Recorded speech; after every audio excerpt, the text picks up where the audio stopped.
Shri Ganesha Sharada Gurubhyo Namaha Agajanana Padmarkam Gajananam Aharnisham Anekadam Tam Bhaktanam Ekadantam Upasmahe. Welcome to all for this session on Ganesha Purana to chapter 55. In the previous chapters, we have heard the stories of King Kardama as well King Nala, who had performed the Ganesha Chathurthi vratha in their past life when they were living a miserable life.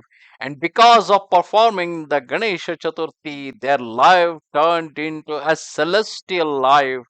And then that abundance of wealth continued in their next life also.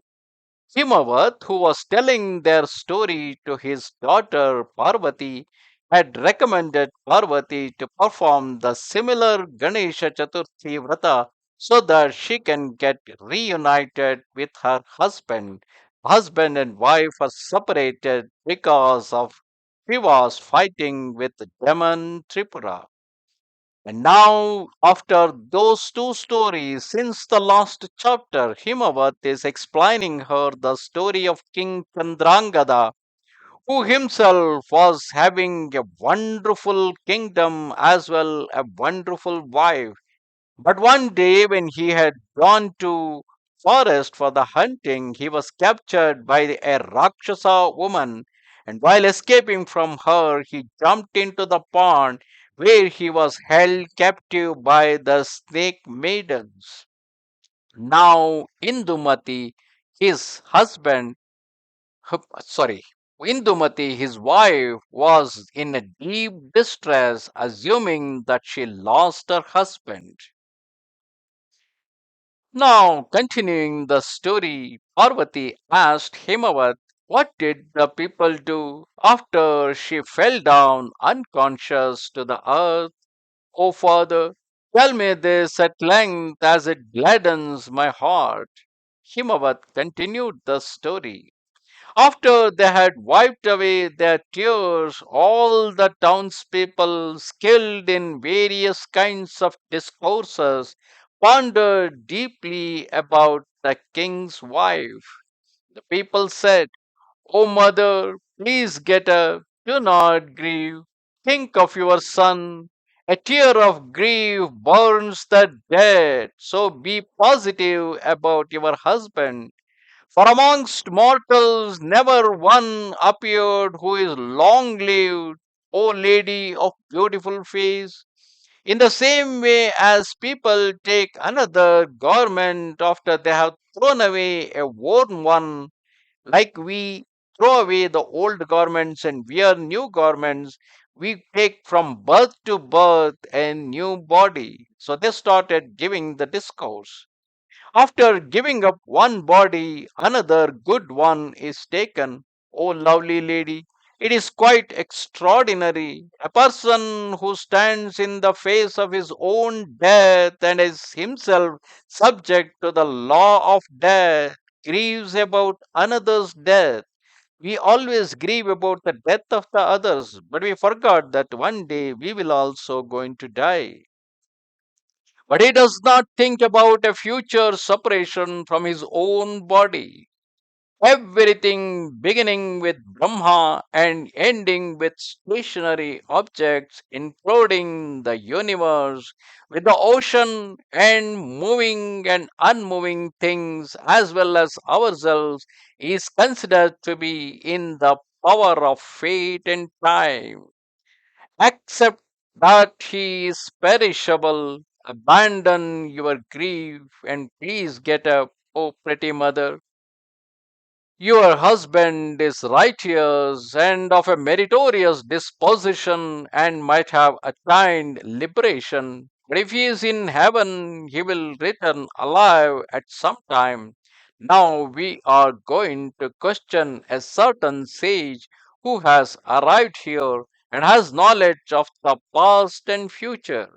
He will tell us everything. After that, we are going to determine whatever must be done. In this way, Indumati was quickly roused up by the people and consoled by their collective statement. She wiped away her tears with her dress and then dismissed all the people who had assembled. Having got rid of all her marks of prosperity, she became quite haggard and stood crying, grieving, and sighing, and for a while she even fainted. And after 12 years had passed like this, one day Narada, the celestial divine sage, celestial of appearance, came by chance to her house while he was rambling about. On seeing him, she lamented, immediately began speaking about her husband's situation, and told him of the distress she had endured all these 12 years. After hearing her weeping, the sage spoke in order to gladden her. Narada, the divine sage, told her, "Do not grieve for your husband wherever he is. After veiling your head with a blue cloth, you must deck yourself with ornaments on your ears, wear auspicious saffron on your brow, bracelets on your wrists, and a lovely thread around your neck." Because, assuming that her husband is no more, Queen Indumati had given up everything that looked auspicious on the body of a woman. Now Narada told her, "Please go back and wear all those auspicious ornaments." She was encouraged by the command of the truthful, omniscient sage, and straightway, having caused everything to be brought, she rejoiced and did what he said, because a divine sage like Narada would never tell a real grieving woman to wear the auspicious thing if her husband is really died.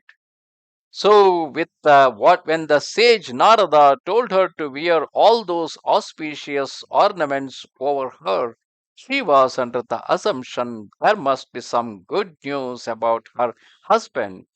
After first honoring Narada and then inviting and honoring all the Brahmins, she gave them all many gifts. Then, in her joy, the beautiful Indumati had musical instruments played, sent sugar to each house, and imparted her authority to the people with gifts of clothes and betel nuts. After she had respectfully bowed again to sage Narada, that king's daughter then inquired about her way to regain her husband. Indumati asked, "O sage, where is my husband? How is he? Knower of the Vedas, by what means will he appear to me?" Narada then said, "I am going to tell you secondly about an excellent vratha which should be begun with the great joy on the fourth day of the bright half of Nabha, that's Bhadrapada. After first making a resolve to perform the ritual and cleaning the teeth, one should have a bath at daybreak in a river, a tank, or a pond.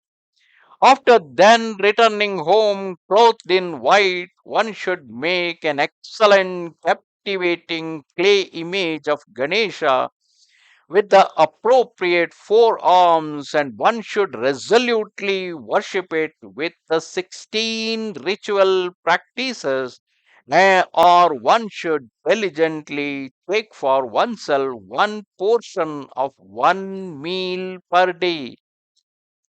But if wealthy and distinguished one should put on a large festival with songs, music, and food for the Brahmins. Perform this vratha, O lovely lady, and you will be reunited with your husband. who has been living in captivity with the snake maidens in Patala.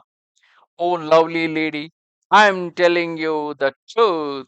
What I say in truth is never a false. Himavat, who was telling this story to Parvati, he continued, the sage having said this to Queen Indumati, she diligently began the vratha after the sage had left.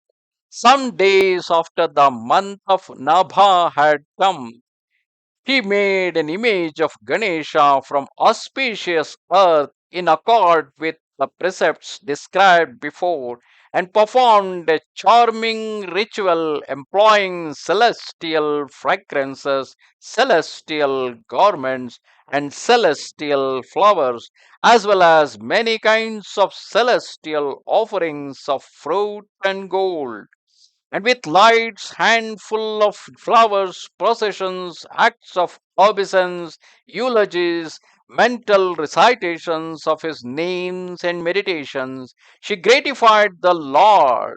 And to the accompaniment of songs, music, dancing, etc., and gifts to the Brahmins, and after she had drunk milk to the measure of 4 karsas, she performed that vratha of the highest quality in order to regain her husband who had been lost for so long. In accord with the sage Narada's command, it began on the 4th day of the bright half of Nabha and continued until the 4th day of Bhadra, probably from the 4th day on the bright half of Ravana to the 4th day of the Bhadrapada Masa. Thus ends the 55th chapter of Upasana Khanda of the glorious Ganesha Purana, in which we have seen Queen Indumati was solaced by the divine sage Narada, who told her her husband is still alive in the Patala under the captive of snake maidens, and the way she can get reunited with her husband is by performing the Ganesha Chathurthi Vrata, so that with the pleased Ganesha, snake maidens cannot hold him in captivity for long so that the king will return and Indumati can get reunited with her husband. So Himavat is telling this story especially to Parvati because Parvati is also interested in getting reunited with her husband after performing this Ganesha Chaturthi Vrata. Namaste Sharada Devi Kashmir Puravasini Twamaham Prarthaye Nityam Vidya Danancha Dehime. Goodbye.